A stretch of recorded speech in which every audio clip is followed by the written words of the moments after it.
আলেমের বিরুদ্ধে লেখা যাবে না। বুঝাইতে পারছি? আপনি লোকমা দেওয়ার কে? ইমাম সাহেব নামাজে দাঁড়াইলে লোকমা দেওয়ার নিয়ম নাই কি? ইমাম সাহেব ভুল কইরা জোরে মাইকে কেরাত ভুল কইরা ফেলাইছে, এখন রাস্তা দিয়া জানলা দিয়া বাইরে একজনে শুনে ফেলাইছে, জানালা দিয়া লোকমা দিলে হবে? বলেন হবে? ওটা লোকমা হবে না বেয়াদবি হবে?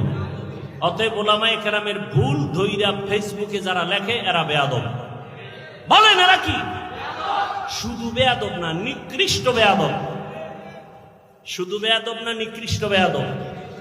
ফেসবুক কি সমাধানের পথ? নিজের ক্ষতি টেনে আনবেন না, নিজের ক্ষতি টেনে আনবেন না। যে লাইনের আলেম হোক একসাথ করার চেষ্টা করবেন, এক জায়গায় বসাবার চেষ্টা করবেন, মহব্বতের বন্ধন দেওয়ার চেষ্টা করবেন, দোয়া নেওয়ার চেষ্টা করবেন। কখনো যেন আলেম দূরে না থাকে। এ দেশের আলেম যদি এক হয়, এই মুহূর্তে যদি এ দেশের উলামায়ে কেরাম এক হয়, বাংলার জমিনে 50 বছর পর্যন্ত আলেমের চোখের দিকে তাকায় বাংলাদেশে কথা বলার কোনো সন্তান নাই। এই জন্যই তো চোর দুর্নীতিবাজের ঘুম নাই। এই দেশে ইসলাম চায় না কারা? দুর্নীতিবাজ যারা।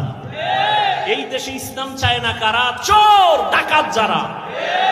এই দেশে ইসলাম চায় না কারা? মা বাবার অভিশপ্ত সন্তান যারা। মা বাবার অভিশপ্ত সন্তানেরা ইসলাম চায় না। চোর যারা, চুরি করার অভ্যাস, ওরা ইসলাম চায় না। দুর্নীতিবাজেরা ইসলাম চায় না। মানুষ হত্যা যারা করে এরা ইসলাম চায় না। ইসলাম আসলে শান্তি ওই গুন্ডায়ও জানে, ইসলাম আসলে শান্তি এটা দুর্নীতিবাজও জানে। মানে না কেন? ওদের পেটের ক্ষুধা নিবারণ হবে না। কিন্তু দুঃখ, আমরা এক হতে পারতেছি না। বেশি বেশি দোয়া করা উচিত, আল্লাহ আমাদের উলামায়ে কেরামদেরকে এক বানায় দেয়।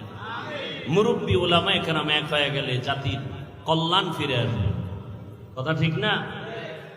ইনশাআল্লাহ আমরা আজকে একটা শপথ করে যাব, কারো উপকার করতে পারি আর না পারি ক্ষতি করব না। আর কোনো অজেব দরকার নেই। আমরা কারো উপকার করতে পারি আর না পারি ক্ষতি করব না।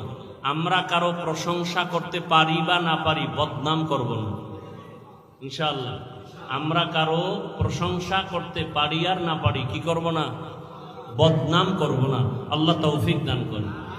বয়ান সারা রাত করলে সারা রাত করা যাবে, কিন্তু আমলের দরজা তো সব ছোট দিকে হয়। এই এখন বয়ান শুনে ফজরের নামাজ যদি না পড়েন ফায়দা হবে? বলেন। বলতে চাইছিলাম কয়েকটা কথা।